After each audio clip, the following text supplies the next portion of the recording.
Good morning, everyone, or whichever time zone that you may be in. Yeah, thanks for joining us all today. So as you can see, we've got a panel of people here. We'll introduce ourselves in just a sec. But topic today is AI in action, and looking at six kind of real-world applications of AI, specifically around the kind of experimentation, growth, research, that area, which certainly the four of us have, quite deep expertise and history in. For us, I think the topic is super important and relevant. Last couple of years have certainly seen the door of what's possible with AI be wide open, certainly what's possible, and then how easy it is to get your hands on these things as well. And, looking at where we might end up 5 or 10 years from now, the things that we talk about on this webinar will probably become a very normal part of your day. And it's certainly on people like us to make it happen and ensure that reality takes place. So, yeah, hopefully a relevant topic for everyone. And happy to hop in with some introductions. Iqbal, I see you're off mute. Do you want to go first? Yep. Hello, everyone. My name's Iqbal. I'm an experimentation consultant advisor. So I work with teams to help them do experimentation and stuff. And also closely regarded to this, I'm kind of been working on developing an AI app with text mining and stuff. And yeah, using AI for pretty much everything that I do, from writing, making comics to stuff to do with experimentation. So yeah, that's me. AI for making comics. I wish we could explore that today. That sounds Yeah. quite interesting. But yeah, definitely a topic for another one. But thank you, Yeah. dude. Moving on, Craig, would you like to introduce yourself? Good morning, everyone. My name's Craig Sullivan, and I've been doing CRO and experimentation work for yonks, but now I'm a full stack AI guy, and I've been playing with a lot of tools and methods to augment and speed up, automate our work with AI, make us better, faster, stronger. Excellent. Thank you. And last but not least, yep. Thank you, Sandeep. Good morning, everyone. I'm Stephen. I founded Conversion here in the UK, conversion.com. We're an experimentation agency split between the UK and North America. We've got a team of just over 100 people. Today, we're going to be sharing a couple of the ways in which we're applying AI to help us get better at research and prioritization. Awesome. Thank you. And yeah, for anyone who hasn't met me, I'm Sandeep Shah, head of product here at Webtrends Optimize. We're essentially an A/B testing and personalization platform. And yeah, I'm the guy responsible for building the stuff and yeah, working out where we should be going. Fun job. But yeah, I'll just get a screen up. Here we are. So this is what we'll be covering today. The first point, not another AI webinar, but it isn't. I would like to think the things that we talk about here will be a lot more relevant and practical as well. So we've got some good stuff to cover. Key points we'll be looking at, using things like Copilot and ChatGPT as developer research tools. Certainly with the experience that we've got here, these things are quite relevant to us. This idea of an enthusiastic intern, and we'll explain what all these things mean. And then using AI to assist prioritization, summarization, looking at sentiment analysis, and then in context semantic search, and then just closing with final thoughts. If you do have questions along the way, feel free to pop them in the Q&A bit. I will keep an eye on this as everyone else is doing the hard work and talking. But on we go. So the first section of this is looking at the application of GitHub Copilot and ChatGPT as developer research tools. And the first thing I thought would be useful is just to explain, the power of what these things are. So this is, embedded directly into your code editor, and the bit in gray is the suggestion. So what we can see here is, if you are offering an input and, kind of clear descriptions of what you're after, I found go a long way with this. But it can be very straightforward. Change the color of my button to red, and it will just give you the CSS to make this happen. And at the most basic side of things, this is what Copilot type tools are very good at doing for you. But on the slightly more advanced side, as we play this, what you'll find is with a bit of instruction, it doesn't need to be just a tiny block of code, a little CSS rule. What it will do is create entire functions for you, very large chunks of code. So in this case, we're saying create a toast style pop-up as it's in the bottom right corner of the screen, has an image, then a heading, text, and then a button. And if we just define our function, create toast, ignore my inability to spell. This is made quite late at night, I think, but you give it a second and hit tab, and suddenly you've got give or take 20, 30 lines of code that have just been generated for you. And I think the power of this becomes evident when you look at the scale of work involved in having to code, quite large applications. And if we just break at that point there and open this up to a panel, Craig, I think you probably got some interesting thoughts to begin with just on using this as a, developer assisted tool.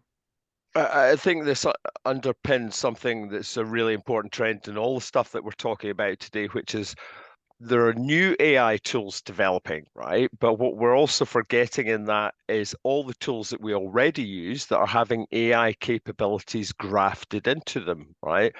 And let's just not beat around the bush. What is the big prize here? Well, if you're saving 30 to 40% in your dev costs, if you went to the average company and said, how about I could click my fingers and you could have 30% more developers tomorrow, right? They would be like, please, please, yes. Imagine what you could do with 30% more developers. Just roll that question around. Well, that's what you would have if they were that much more productive. And these are the kind of gains that people are getting in terms of code building. And companies are building their own LLMs trained on their own dev materials and all the questions and chats that anyone has ever had between developer to developer about development stuff. And once you train it on all that, it gets 1% better every day at helping the developers write code. It's like CRO, it has a compounding effect over time, right? So if you're struggling with dev resource, just make them more efficient with AI. And also with the example that you showed, Sandeep, if you add a couple of steps on that, like if you ask GPT to explain the code that has been given, and then if you try to validate what code it's been given by trying to stretch it, bend it, break it, whatever, what you have there is a full iteration of what's called the Kolb cycle, KOLB. And if you iterate that Kolb cycle, what you're doing is you're learning development very, very fast. So so it's like AI has taken out the friction points for doing a revolution of the Kolb cycle. So you can develop super fast with this. And also, it's not just kind of developing applications, but you can also use this for analysis. So, you could load up a CSV file and then analyze data sets by just asking questions, get visualizations, etc. So all of this is possible through exactly the same process. The bit that used to take like a couple hours, oh, you need to do some like graphs and stuff, can do all these really easily. There are even things to like plugins like Magic Slides that you just give it an outline for some slides, tell it what the major points are on each slide, and it will create you blank slides, put the Oh, Greg's dropping I out. think we may have lost Craig. We'll see how we get on. Let's just move sideways, though. make you a better coder if you're a coder already. Excellent. Do you mind just hopping back over your last sentence or two, Craig? I think we lost you for a sec, but I can see that you're back now. Good. Yeah, I think it's not going to teach you how to code from scratch or write code for you, but it will help direct you to learning better coding, right? Here's a better way to do that bubble sort that you were thinking of doing. So it's actually teaching you as you go along by giving you examples and showing you how to tune things. So it's not doing the lifting or thinking for you, it's augmenting your ability already. Awesome. Thank you. And Stephen, I think you're probably uniquely placed among all of us, really, given the size of a team that you command and the various skill sets that you're kind of responsible for and that you guys output. Have you seen these kind of things find their way into your ways of working on the developer side of things? Yeah, absolutely. I think exactly as you say, it's become part of that daily process, in particular in development, to use things like Copilot to assist the development work. It's clearly one of the biggest opportunities. I think some of the other things that we're talking about today are maybe a little bit more unexpected in terms of the value that they can add, but absolutely, I think this is one of the fundamental things to include. Also makes sense. And I think it's useful to understand that there are two sides to things, both on the very junior side and also on the senior side of things as well. For a junior developer to get through some work with a solution, it might not be the best one, but certainly get there with a solution that they can read, interpret, and try and wrap their heads around is both a time saver and a decent way to learn. And then what we've seen on the more advanced side of things, which I'm happy to walk us through, is this here. And, this is using ChatGPT kind of as a, code generation tool and a bit of learning as well. But this time, much more clear instructions of what we're looking to do. And I find myself on the product side doing a lot of this, especially on the R&D side, but allowing us to deliver and ship product a lot faster as well. So in this case, we're saying, write the Server.js file of a Node app that takes, some data from blob storage in Azure, processes it in a certain way, and then outputs it to an entirely different service in Cloudflare. And these could be technologies that we don't touch or don't use on a day-to-day basis, and it would take substantial time to go and read through all the documentation and make sense of how these things work and how you can glue them together.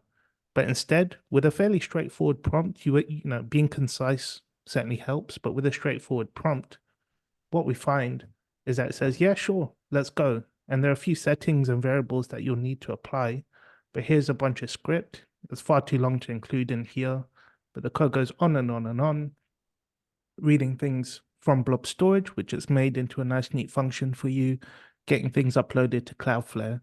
And it's this idea of not just it solving the most basic of use cases, but even things that would take you substantial time to go and research and make sense of services that you've never seen before.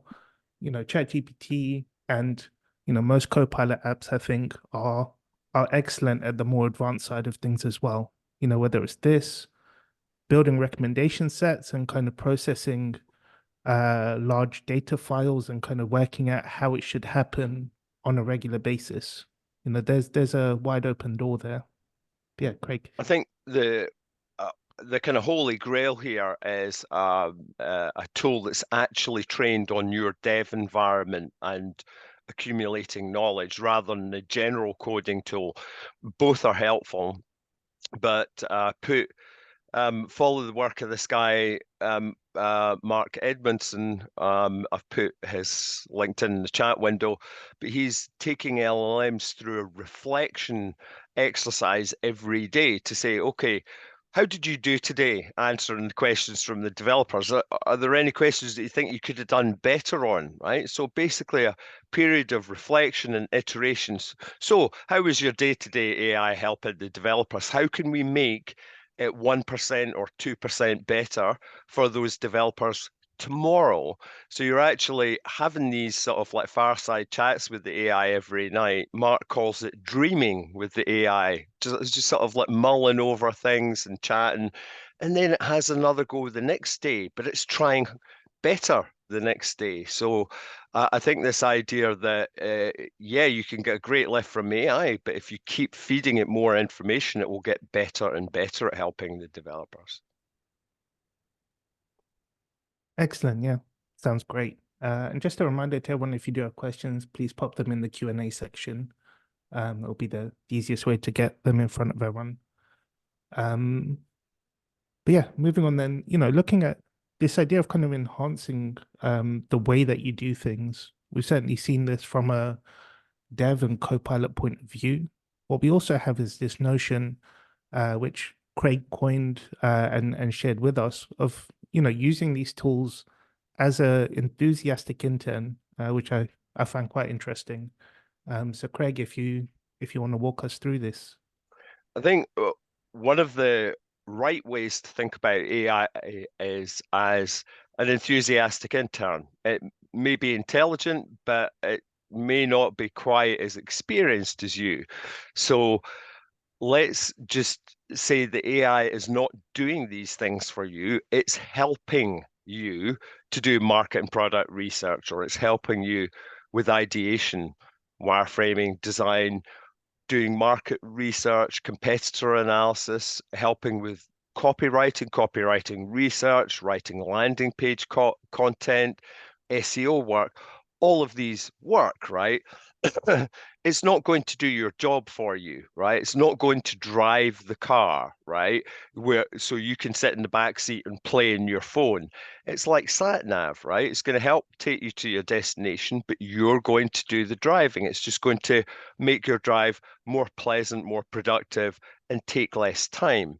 But the biggest thing here with all of this LLM stuff, it's really good with words, right? It's not going to tell you how to think. It's going to help you figure out what people are saying, what words and phrases that they use, right? What sentiments are there. And that whole thing about words is one of the most useful things in GPT, basically.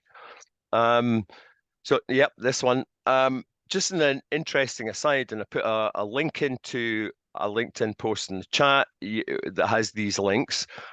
You're seeing existing tools now getting AI add-ons, right? So session replay, recruitment tools, design tools, things for generating images. All of that is getting AI powered, right? But there are new tools appearing that are doing copy, content, summarisation, content editing, helping people with brainstorming. These are all really things that UX researchers are regularly using AI for now. And this is one of the most skeptical audiences here, right? They're not embracing AI with open arms all the time. But these two surveys, the one from user interviews and the one from NNG, clearly show where this is heading, right? It's all about automation and saving time. If you're doing research, these tools are amazing too. You can research white papers.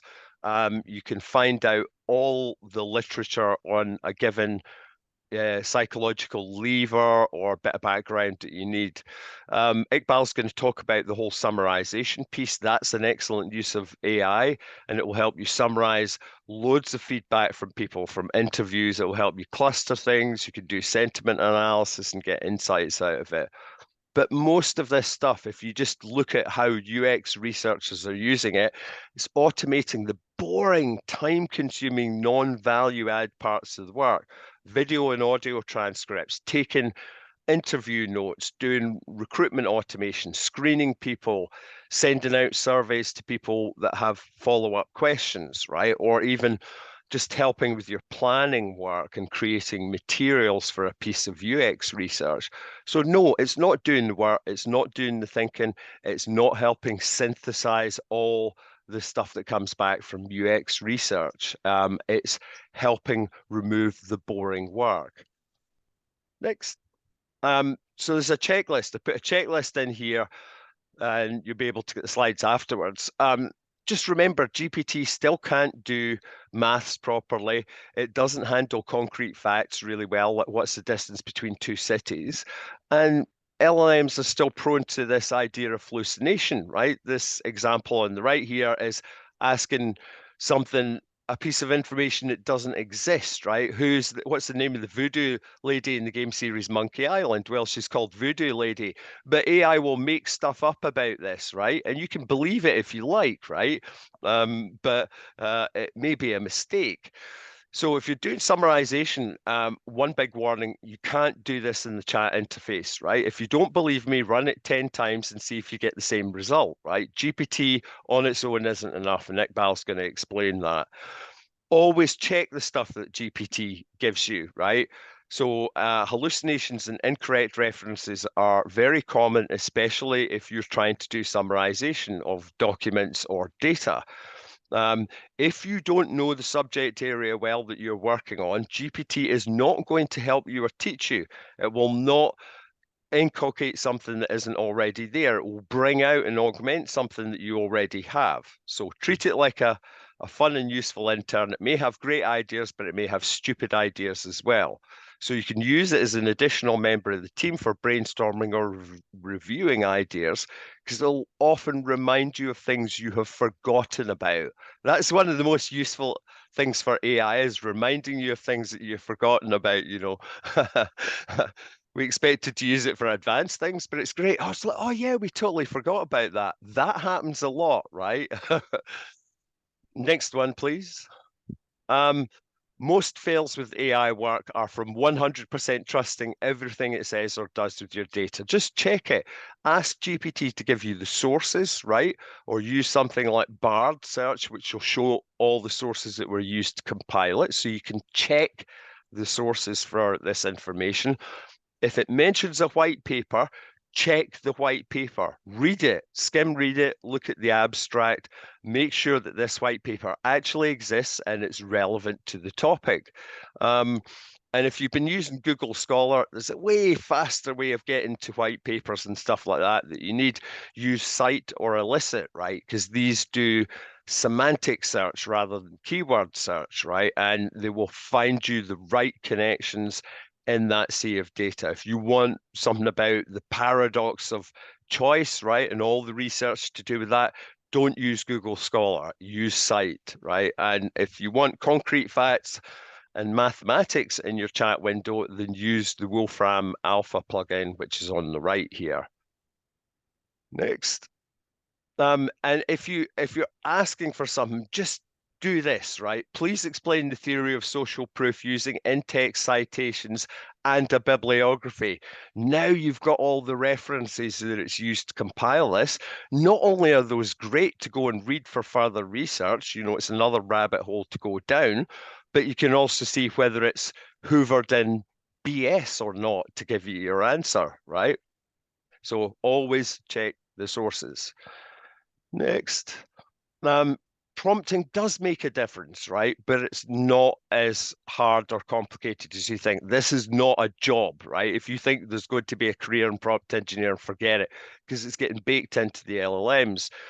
Practice helps. The more time you spend chatting with LLMs, the better you'll get at asking good structured questions, right? It's interfacing your brain, right? You might not get the question right first time. So what? You can have multiple attempts at it. The more you chat with AI, the better you'll get at using it. If you want some resources on crafting better prompts, there are two answers. You can read the guidelines on OpenAI. They've got a great article, How to Use OpenAI. Amazing that, like, you can read lots of BS on LinkedIn about how to ask OpenAI, or just read their own guidelines or these articles. But the other thing you can do is you can ask GPT, just say, oh, I want to get this sort of thing. Can you tell me how to ask you how to get that? And it'll say, sure. And it'll tell you the prompt that will get you the thing that you're after.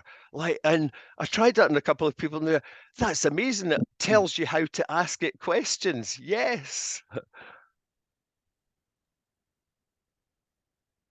Thank you for that, Craig. Do you think then, with kind of using this as a go do all the heavy lifting for me, have we broken this barrier between you know, kind of the time required to do things and then the amount of hands to do it? You know, it always used to be we're going to have to hire X more people to be able to do this massive mountain of work. are we like at the point now where we're infinitely productive? I think there's two things. There's speeding up existing work that you're already doing, and that this is happening. It's already here, right? We're waiting for this AI revolution. It's already starting. And then the second thing, which Iqbal will show you a great example of, is summarizing text. We couldn't do this before. It was too hard for humans to do. It'd take days to summarize 10,000 Trustpilot reviews, right? So no one would ever do it. But now with AI, we can do these things. So suddenly a whole load of stuff becomes possible because it was just too costly before. So it's already starting to reach a tipping point, certainly in coding, you know. Try and take that Copilot away from those tools and see how much people complain. You know, there'll be a riot at your office. They like them, right? And so does everyone else that finds code getting written quicker. 100%. I'd definitely be very angry if my subscription to any of these things disappeared overnight. Let's push forward with our next topic then. Stephen, this is definitely your bag. Yeah, absolutely. You want to dive in? For sure, absolutely. Thank you. So we know that one of the good things about experimentation and CRO is that it's really easy to come up with ideas. The hard thing is knowing which ideas, which concepts, which experiments to run first. So normally we have way more ideas than we have capacity or development resource to be able to run. So it means that we have to be super selective about the experiments that we run first. So prioritization is one of the most important things that we can do when running a CRO program. And so over the years, people have spent a lot of time trying to figure out the best way to prioritize experiments. And I'm sure a lot of people are familiar with the idea of prioritizing based on impact and ease. So you come up with two scores, one for impact, one for ease. And the idea is that impact is where you try to estimate, you know, this is how impactful this experiment is going to be. And ease says this is how easy it is going to be, easy it is to be able to build and run this concept. The problem is that both of those, and in particular the impact, is quite a subjective score. You know, it's really hard to estimate how impactful an experiment is going to be because that's why we're running the experiment in the first place. And also people tend to be really biased and they believe that their ideas are the best, and so they'll give them a higher impact score than other people's, and so it can be quite misleading. So people then took that model one step further and they tried to assign scores, like try to make it a bit more objective. So the PXL approach to prioritization, they add a score for things like, is the experiment above the fold? Is it noticeable within 5 seconds? And if it is, you get 1 point for this and 2 points for that, so on. And that's a little bit better, but the problem is that it kind of ignores all of the huge amount of data and insight that we have in an experimentation program, in particular from all of the experiments we've run previously. So it just kind of ignores that and it leaves that massive opportunity. So this is obviously where AI comes in. So for us at Conversion, we've run thousands of experiments over the last 14, 15 years or so. So we wanted to find a way that we could take the data from all of those experiments and then apply that to prioritization in the future. So the way that we do that, if we thank you, if we jump forward aside this one, is we started to categorize every experiment based on a huge number of variables. So what is the industry that the experiment is run on? What's the KPI that we're testing? Which part of the website is it on, and who are we targeting? Is it every visitor to this website? Is it certain customers? And then we start talking about, you can see in fairly small text, the lever and the psychological principle. So this is where we start to identify what is the core principle behind the experiment that we're running. And we've spoken a lot on our website about this idea of a lever framework, where we can kind of categorize experiments based on that core principle that we think affects user behavior. So then if we jump forward a slide, what we're doing is we're using all of that data that we've categorized across thousands of experiments and dozens of clients, and we're training a machine learning model to be able to predict the confidence in experiments. So this is super important, obviously, because when you start an experimentation program, you normally start on day one with some insight from surveys and usability tests and analytics and so on. But what we've been able to do is harness all of the experiment data that we've had from all of the clients we've worked on and use that to inform how we prioritize experiments from day one.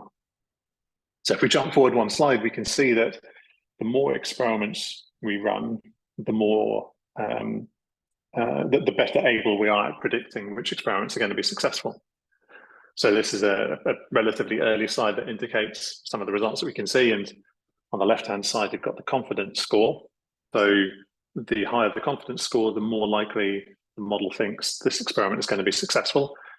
And as you can see, in the red band at the bottom, it thinks these experiments are probably going to lose, and sure enough, most of them do. And conversely, in the green band at the top, it thinks these experiments are going to win, and yeah, most of them do.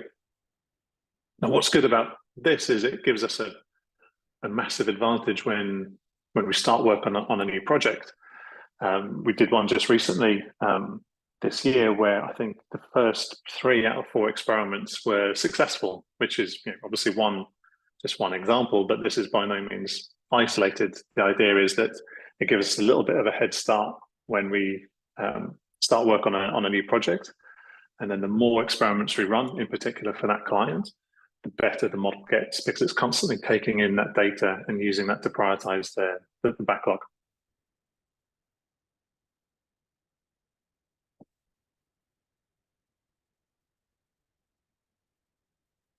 Excellent and decent moment to just stop and chat through this then. Absolutely. Had a interesting kind of situation to float by you. And this comes from one of the consultants that I worked with on our team, who said to me, we're going to run a test that we know will fail.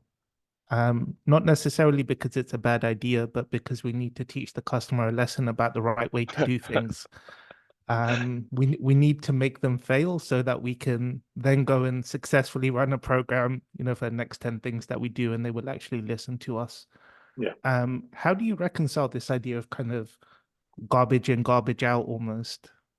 It's a really good point. Sometimes running a losing experiment is super important. I mean, it's maybe a step away from AI, but I think we've seen nobody runs an experiment because they think it's going to lose. Typically, people always think this is a great idea. We run the experiment, and it's either it might be neutral, it might be positive, and if it's positive, it's like, well, great, we kind of knew that. We knew it was a good idea already. Why did we bother running the experiment? But when you have a losing experiment, especially one that crashes and burns, then it's super useful in demonstrating, because I think everyone thinks, oh shit, we all thought that was a good idea and it did terribly. What about all the other changes that we're making without A/B testing them, and the impact that we're having on the website because of that? So you're absolutely right. It is very possible to run bad experiments, the garbage in, garbage out. I wouldn't necessarily call that a bad experiment. I think for me, a bad experiment is one that maybe isn't based on a solid hypothesis. It doesn't have data and insight to support it. But not every experiment has to have that. It's preferable, but not essential. I think for me, the biggest risk is less around the quality of the hypothesis and more the quality of the execution. Because as long as the execution and the categorization of that experiment is done properly, then it will inform the machine learning model and we'll be better able to prioritize experiments in the future. Running tests like that is fine. I've run a lot of performance tests where we were worried about the performance hit of implementing a feature or a change. And so we ran it like a crash test dummy, right? We put the dummy in the car and rammed it at the brick wall and said, do you know what? Our product is going to die if you implement this, right? So yes, it was a failed experiment, but the experiment was there to prove that there would be an implication for the business if they slowed down the website, right? So yeah, we kind of thought it was going to fail that test, but we wanted to get the magnitude to explain to people, this is what's going to happen if you implement this. We know it's going to be slower, but do you know that it's going to shave 30% off your revenue? That's not so good. Well, one Definitely. question I had about your prediction, can you show the slide with the red and green dots on it? Because I had a question which was, how good does this have to get? You know, like ideally you would want like most of the red dots in the bottom and most of the green dots in the top, right? Yeah, Presumably this is improving over time. But exactly. how good does the confidence, how good does it have to get? Where's the threshold at which this becomes really amazing, right? Because it's actually able to predict more than random chance can. You see what I mean? Yeah, yeah, absolutely.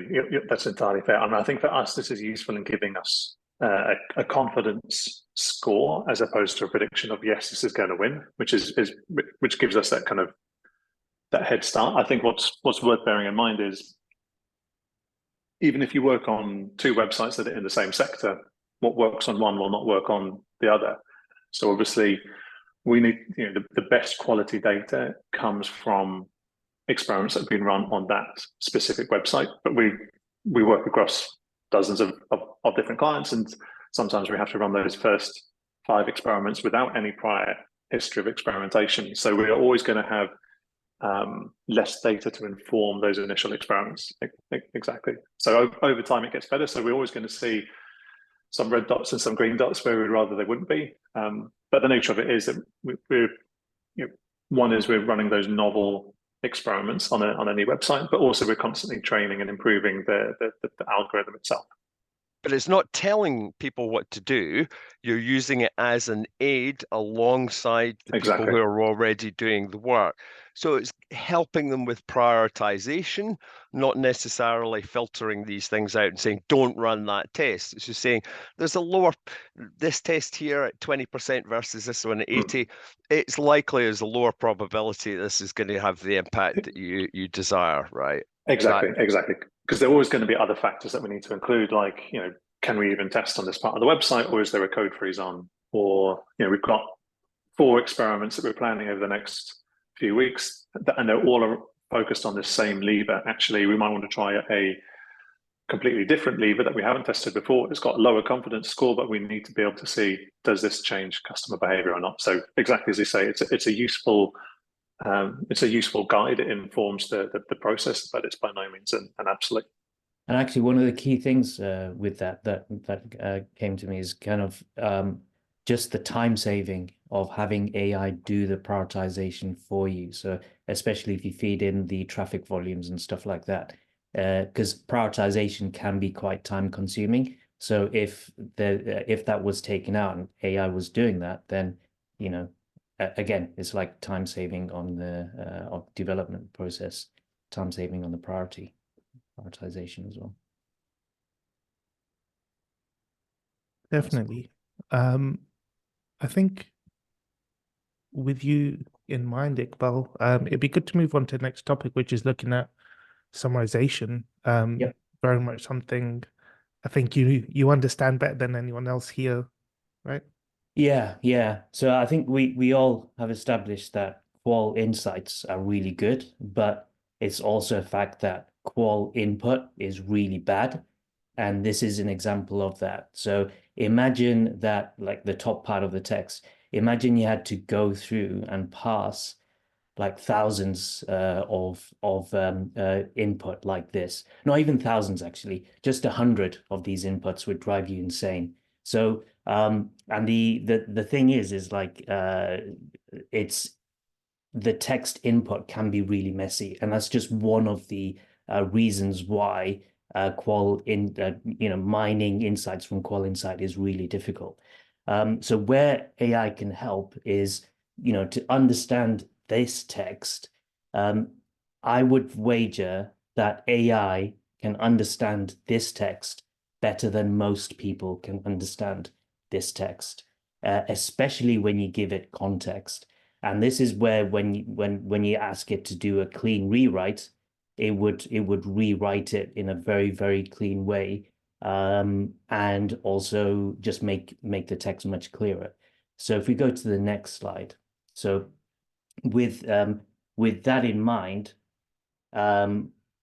we can have AI do some work for us, but there's some stuff to be mindful of. And this process is some, like, it might seem really simplified, but this is like a summarization of that, probably like 2 years worth of work of trying to get much more accurate data out of user reviews, trying to quantify qual data. So the key thing is, and the thing that's working here is that we take some text. First of all, we give it some good quality context behind the text, whether it be to context around the company or whatever.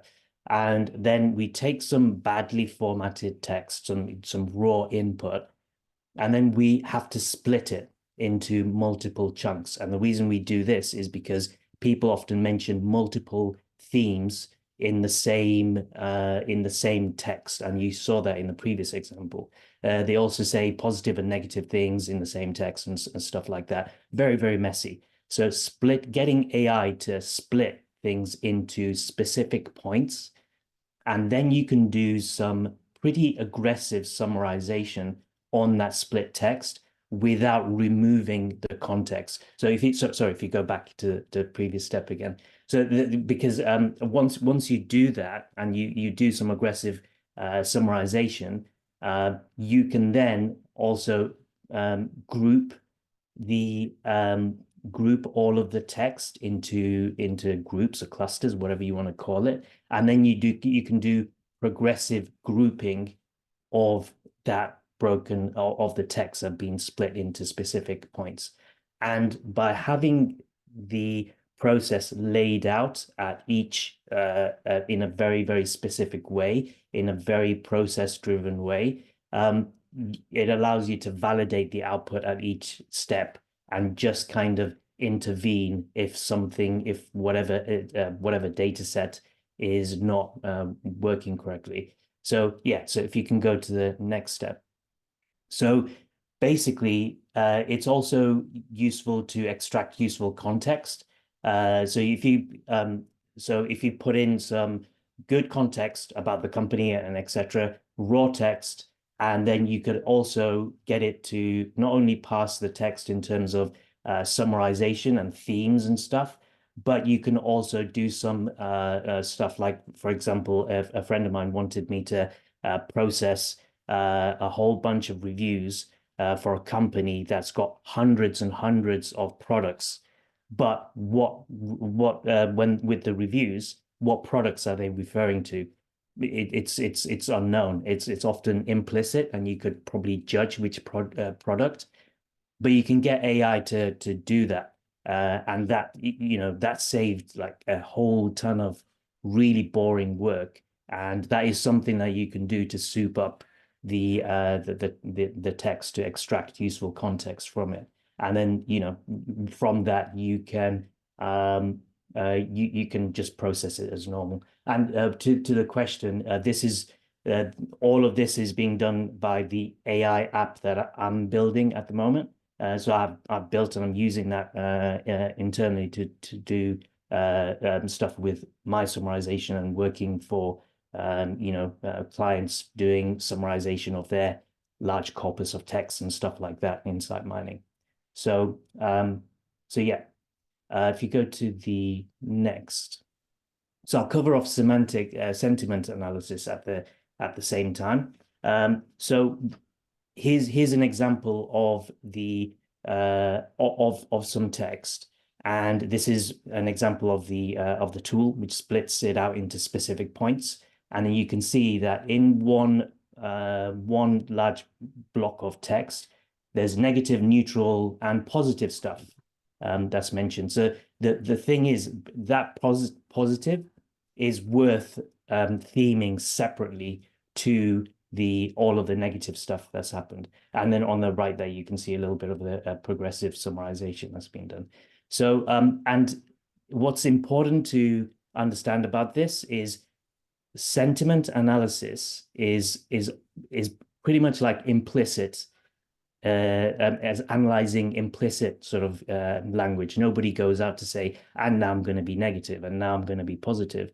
It's all pretty implicit.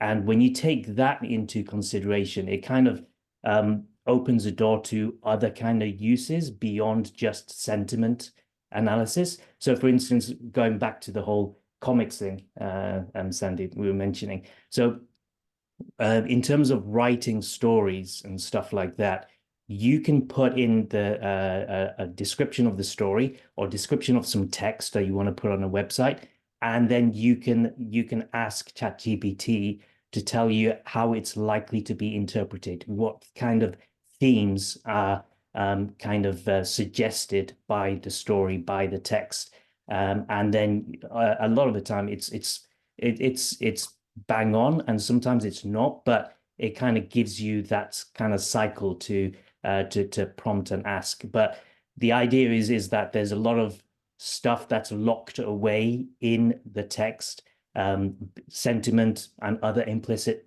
stuff that you can get access to. But yeah. Very good. We're after people who want to do some case studies with us. We've got the tool working now where it's summarizing large amounts of reviews, comparing review data sets from one company to another. You can chat with these data sets. So you can have a chat with the voice of customer as expressed in your reviews and ask it questions. What's the delivery company that people most complain about when their parcel doesn't arrive? And interesting things like that. And get GPT to do analysis and create you some graphs and insights of the stuff that you have found out from ingesting this data. So Iqbal's got a process for pulling all of this in, tens of thousands of pieces of text, and you could also analyze call centers with this. Imagine streaming all your conversations all day long into text and then getting AI to summarize what's happening in your call center. We've got this stuff working, and it's working, in my opinion, better than some of the commercial tools are doing a job on. We're after people. If you've got a data set and you want to crunch it and find out stuff and chat with that data set, get in touch with us. We are interested in running some case studies. Thank you. Yeah, thank you, guys. I think one of the most interesting things you mentioned, Iqbal, at the very start, this is kind of stuff that is too difficult for people to crunch. And it's kind of weird looking at AI like that. Normally you think of people as almost the most powerful, most capable side of things, and AI as the kind of intern, the juniors, do the grunt work, but not necessarily be overly intelligent in how you do things. But yeah, you're saying in this case, certainly it's almost better than you at picking up things you wouldn't notice yourself. Is that right? Yeah. And also you'll come in with inherent biases. Not to say that AI isn't biased as well, but you'll come up with biases in terms of, I think our company has this problem or whatever. But also, the key point is a lot of people aren't doing it because it's so difficult. And even if you do it, you kind of don't do it, but put your 100% effort into each and every piece of text. Especially like if you got messy text like that, hundreds of texts and stuff. So AI is perfect on that.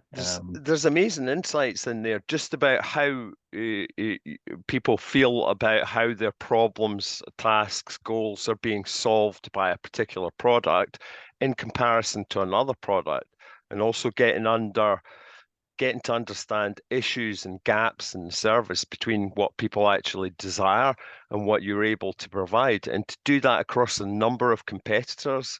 It would take days. It used to take me several days to encode text feedback and do it properly, but AI is now doing a great job of it, but it's way more complicated than you think.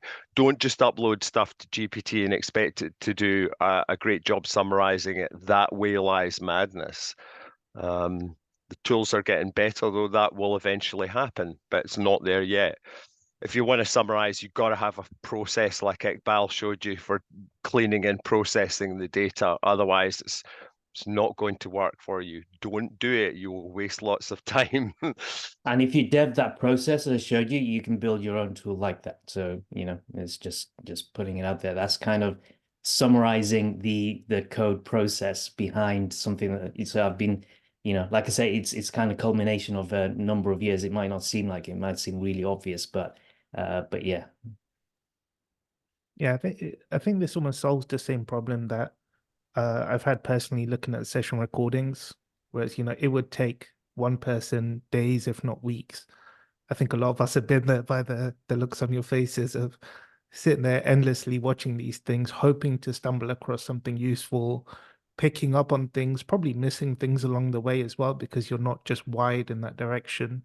So yeah, it certainly sounds like this type of thing. Yeah, Session replay is going to get much better, right? And the thing underpinning that is multimodal AI and context, right? Once AI gets to the point where it can understand the context, all the stuff on the page that's happening with the recording and the interactions, then you know, even Clarity's got AI stuff built into it now to give you AI summarization of a whole bunch of recordings. This stuff is already here, right? It's already starting to make its way into the software that we're using. So will session replay be an even more important tool in future? Yes, absolutely, because my job used to be sitting down watching like 200 or 300 session replay recordings where people fail, right? If I can get AI to watch those for me and summarize why are the reasons all the people bailed from the payment page, and it gives me a list of them, like most of them are don't knows, but here are the specific things, then that helps me search through thousands and thousands of recording stuff I could never do before. 100%. And yeah, just to make sure, just with the now and time, this is our last topic. And Stephen, again, I think this is very much a you thing, unless I'm mistaken. It is amazing. Yeah, absolutely. Thank you. If you don't mind jumping back just one slide, just for a second. Thank you, Sandeep. So in context semantic search, one of the things that we're doing at Conversion with AI is we recognize that we've got all of that experiment data that I spoke about a second ago. But alongside that, we've also got a lot of research data from reviewing analytics. We've got insight from usability tests, surveys, the kind of things that we've been talking about a little bit today. So we've got all of this research and insight and analysis, plus the experiment data going back however many years. But typically, the problem is that that's spread across hundreds of documents and PDFs and databases and emails and things like that. And so all of that insight is really only valuable if we're able to retrieve it and interpret it and apply it. Otherwise, it's just this kind of this weight that's sitting there that's not really being used. And I think for me, that's a really familiar challenge that we've experienced with some companies. Like the first week that I spent at Facebook, we were talking about some of their prior experiments and some of the solutions to problems that they were facing. And then you'd hear these things like, "Oh, I'm sure we've tested something like that in the past," and you try and find out, okay, what was tested and why, and what was the result, and someone has to go off and kind of search through their email, and it makes it really hard for someone who's new in an organization to be able to leverage all of that prior work.